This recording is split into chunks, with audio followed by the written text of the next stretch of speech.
네, 여러분 타짜라는 영화 혹시 아십니까? 거기에 명대사가 하나 나오죠. 뭐냐면 손은 뭐보다 빠르다고요? 그거 19금인데 여러분이 19세 안 됐을 때 나왔을 수도 있는데 여러분 너무 잘 알고 계시네요. 네, 손은 눈보다 빠르다. 이게 무슨 뜻입니까? 우리가 눈으로 보는 것들을 우리는 너무 쉽게 믿지만 사실 어떤 것보다 사실 속이기 쉬운 것이 이 눈으로 보는 것이라는 거죠. 우리가 눈으로 보는 것에 쉽게 우리가 속게 될 때가 여러 장면들이 있겠지만 제가 말씀을 준비하면서 생각난 건 소개팅이나 또 미팅 같은 거였어요. 우리가 누군가 소개를 받고 그 사람을 만나러 나가기 전에 우리가 하는 것들이 있죠. 그 사람의 카카오톡 프로필을 확인한다거나 그 사람의 SNS를 보고 이 사람이 어떻게 생겼고 이 사람의 취향이 어떻고 이런 것들을 보통 확인합니다. 그래서 소개팅 약속이 잡히면 우리가 제일 먼저 해야 되는 게 있어요. 뭐냐면 카카오톡 프사를 내리는 거예요. 그리고 SNS를 정리하는 겁니다. 잠시 계정을 닫아둔다거나.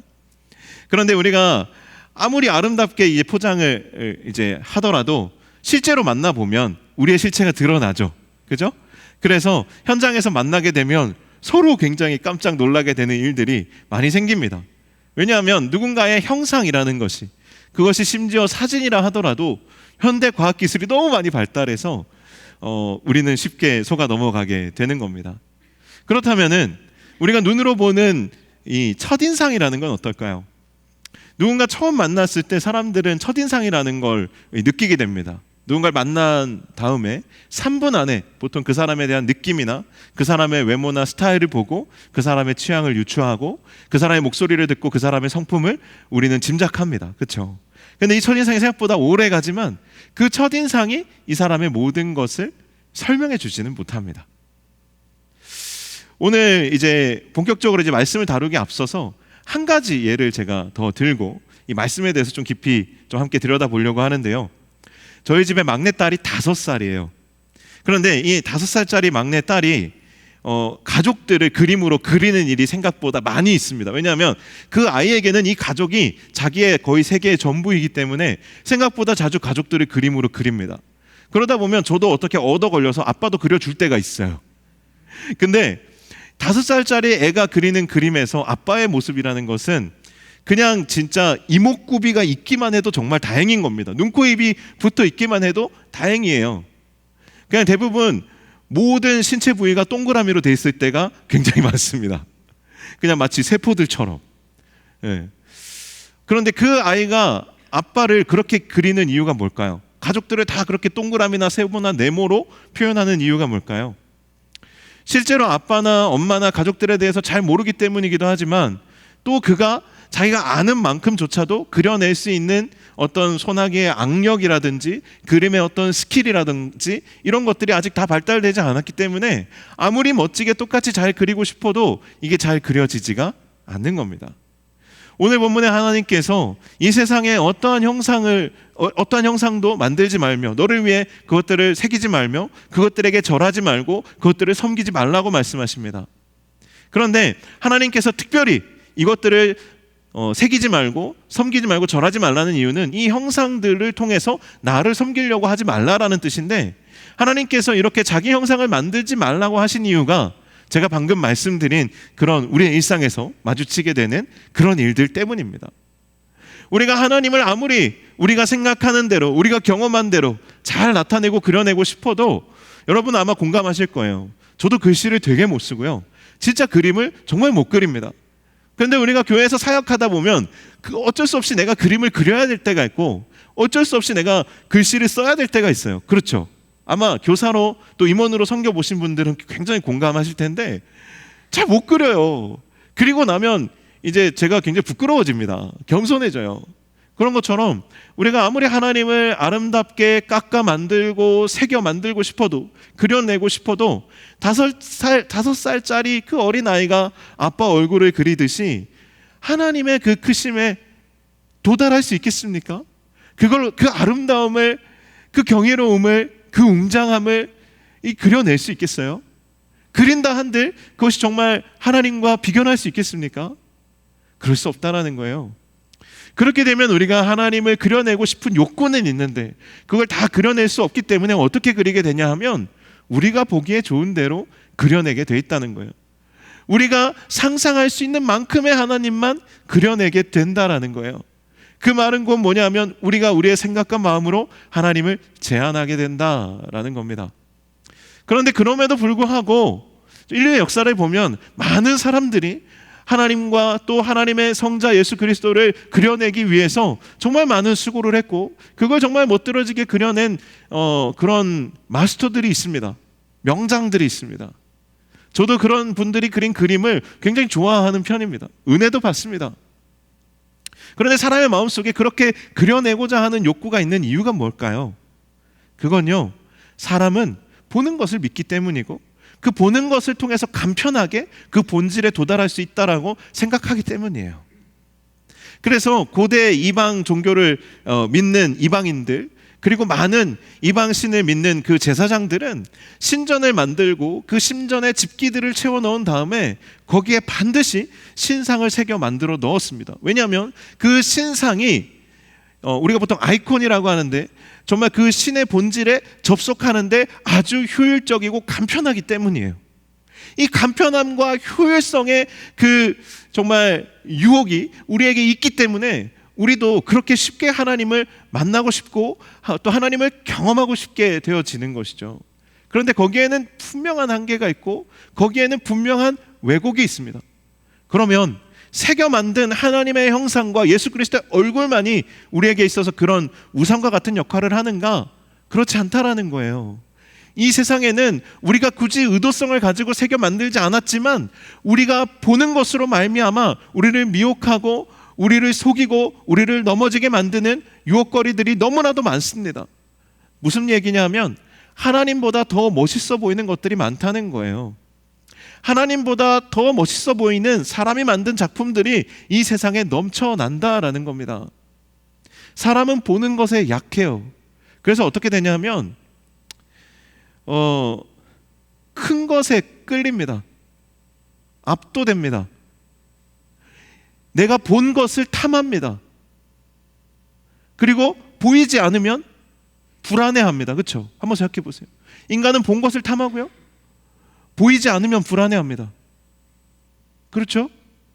그리고 큰 것을 우러러보고 큰 것을 좋다고 이야기하고 작은 것을 무시하고 작은 것을 천대합니다. 이게 인간이 보는 것에서 오는 오류들인 거예요. 그래서 역사적으로 보면 많은 이방 종교들이 뭘 했냐면 거대한 종교적인 건축물들을 만들었습니다. 대표적인 것이 뭡니까? 피라미드 같은 것들입니다. 웅장하게 거대하게 만들었습니다. 중국에 가면 산 하나가 불상이에요. 그런 거 여러분 TV 프로그램 통해서 걸어서 세계 속으로 이런 데 보면 나오잖아요. 그 짓을 왜 했냐는 거죠. 그 신의 위대함과 큰 그 거대함을 거기에 새겨 넣은 거죠. 사람이 거기에 끌리기 때문이에요. 우리도 똑같은 유혹을 받습니다. 교회를 지을 때요, 우리가 할 수 있는 최선을 다해서 크게 짓습니다. 십자가를 만들 때요, 실제 십자가의 크기보다 훨씬 더 크게 만듭니다. 여러분, 이 크기가 진짜 예수님이 지신 십자가 크기라고 생각하면 큰 오산이에요. 훨씬 더 작아요. 사람의 키보다 조금 더 큰 정도입니다. 그런데 우리는 이 십자가를 크게 만들어요. 왜요? 주님의 사랑의 크기를 나타내고 싶으니까. 강대상을 왜 이렇게 크게 만듭니까? 더 작아도 되는데, 없어도 되는데 왜 이렇게 크게 만듭니까? 거기에서부터 무엇인가 권위가 온다라고 생각하니까. 거기에서부터 뭔가 그 웅장함이 우리를 압도한다고 느끼기 때문에 그렇게 하는 것이죠. 그러나 그것을 들고 세상에 나가보면 세상에 더 큰 것들이 많아요. 인류의 근대 문화 속에서, 근대 사회 속에서 인류가 얼마나 큰 경제적인 발달, 과학적인 발달을 해왔습니까? 그래서 어마어마한 건축물들을 만들어 놨어요. 그리고 어마어마한 진짜 시장 경제를 구축해 놨습니다. 이 자본이라는 엄청난 힘이 정말 개인으로서는 할 수 없는 많은 일들을 할 수 있게 만들었고, 진짜 이 지구상뿐만 아니라 정말 우주까지도 도약해서 나가게 만들어 놓지 않았습니까? 이 웅장함을 우리 노량진 교회가 어떻게 뛰어넘을 수 있겠어요?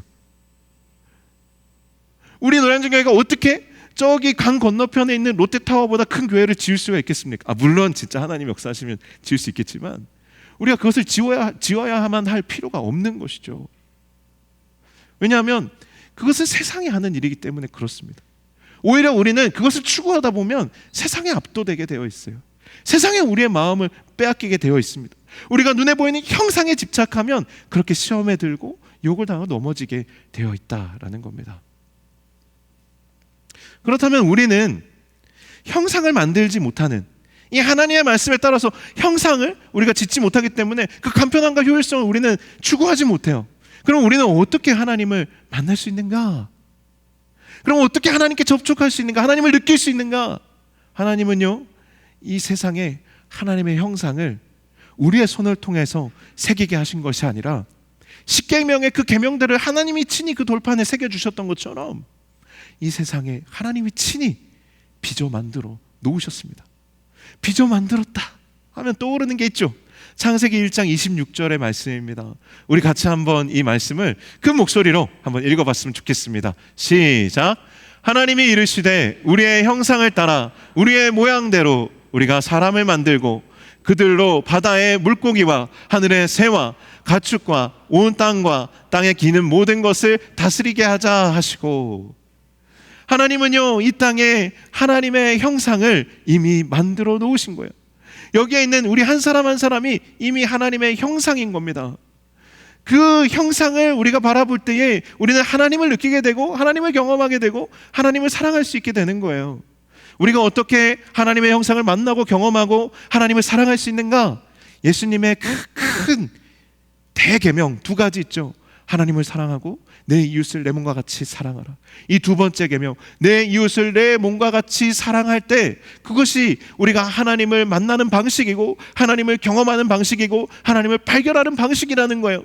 그 안에 하나님의 형상이 있기 때문에 내가 사랑할 때 하나님의 형상이 내 안에서 발현되어지고 내가 사랑하고 섬길 때에 그 사랑의 대상 안에서 하나님의 형상을 내가 경험하게 되는 것입니다. 그 안에서 하나님을 만나게 되고 경험하게 되는 거예요.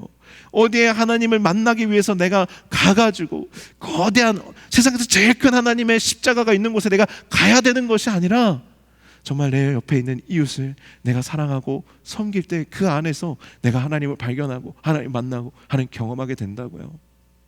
성경의 시편에 보면 많은 사람들이 하나님을 섬기는 이들을 향해서 내 하나님이 어디 있느냐, 내 하나님이 어디 있느냐 질문하고 묻고 핍박하고 박해하는 그러한 상황들이 언급됩니다. 그때 우리가 뭐라고 이야기해야 되냐면 하나님의 형상은 여기에 있습니다. 그리고 당신 안에 있습니다. 우리가 서로 사랑할 때 그 가운데 하나님을 우리는 경험하고 만나게 됩니다.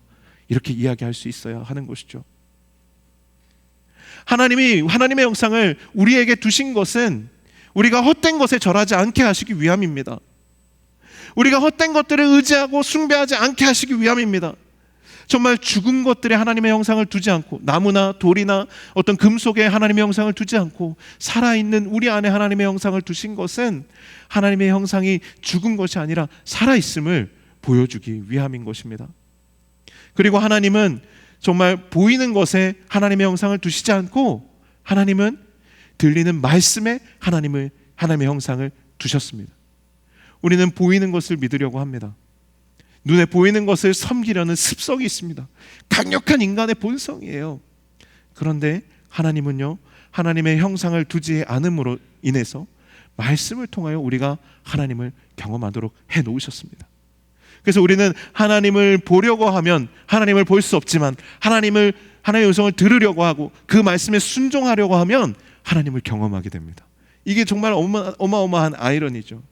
많은 사람들이 과거에 신을 보기 위해서 거대한 건축물들을 남겼어요.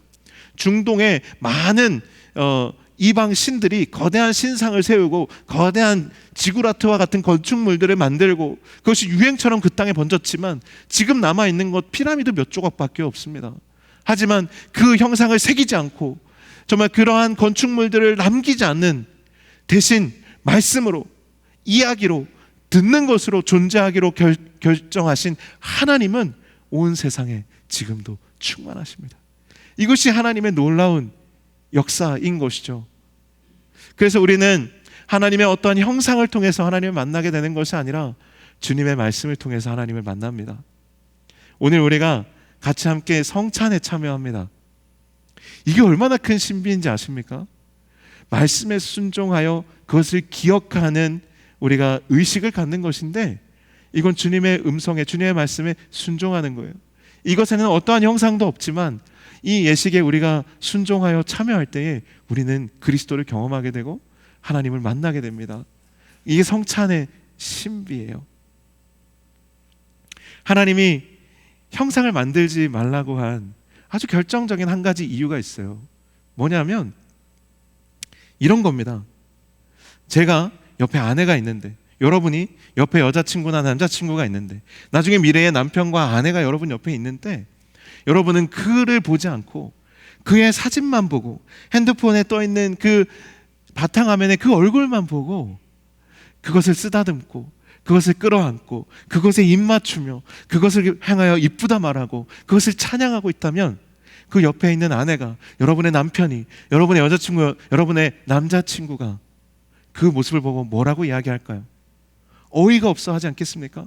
답답해 하지 않겠습니까? 실망하지 않겠습니까? 질투하지 않겠습니까? 우리가 어떠한 형상을 두고 그것을 통해서 하나님을 경험하고 만나려고 한다는 것은 이런 한계가 있는 거예요. 하나님은 우리를 직접 대면하기 원하시고, 오늘 본문에 그래서 질투하신다라는 표현을 써가면서 우리에게 말씀하고 계신 거예요. 하나님이 우리에게 질투하신다. 하나님은 우리를 보고 질투하신다. 이게 얼마나 은혜로운 단어인지 아십니까? 질투는요, 부자 간에 하는 거 아니잖아요. 부모 자식 간에 하는 거 질투 아니에요. 누가 부모 자식 간에 질투합니까? 질투는요, 부부 간에 하는 거예요. 가장 가까운 사이에 하는 겁니다. 온전한 사랑 안에서 하는 거예요. 하나님은요, 우리를 부모 자식 간의 관계를 뛰어넘어서 이제는 부부의 관계로서 우리를 대하고 계시다는 것을 이 말씀 안에서 우리는 느끼게 되는 거예요. 경험하게 되는 겁니다. 여러분, 부모와 자식은 촌수가 있어요. 일촌입니다. 그런데 부부 간에 촌수가 있습니까? 없어요. 그 이유는요, 부부는 한 몸이기 때문에 그렇습니다. 한 존재 안에 카테고리 지어지기 때문에 그렇습니다. 하나님과 우리는요, 어떠한 형상을 통해서 만나야 되는 것이 아니라 서로가 서로의 형상인 것입니다. 서로가 서로를 아무 허물 없이, 아무 거리낌 없이, 그 사이에 어떤 것도 없이 만나는 친밀한 사이라는 거예요. 여러분, 하나님과 여러분 사이에 어떠한 형상도 두지 마십시오. 그리고 하나님을 온전히 1대1로 만나게 되기를 간절히 사모하십시오. 오늘 우리가 함께하는 이 성찬이 그러한 은혜의 시간이 되기를 간절히 소망합니다. 여러분, 살아가는 이번 한 주간의 삶이 하나님의 음성을 통해서 그 말씀을 순종함으로 하나님을 만나는 시간이 되고, 또한 여러분 정말 하루하루 살아가는 그 삶 속에서 만나는 지체들과의 만남 속에서 하나님을 만나고 경험하게 되는, 그 사랑 안에서 하나님을 만나게 되는 은혜의 시간들 다 되시기를 주님의 이름으로 간절히 축원합니다.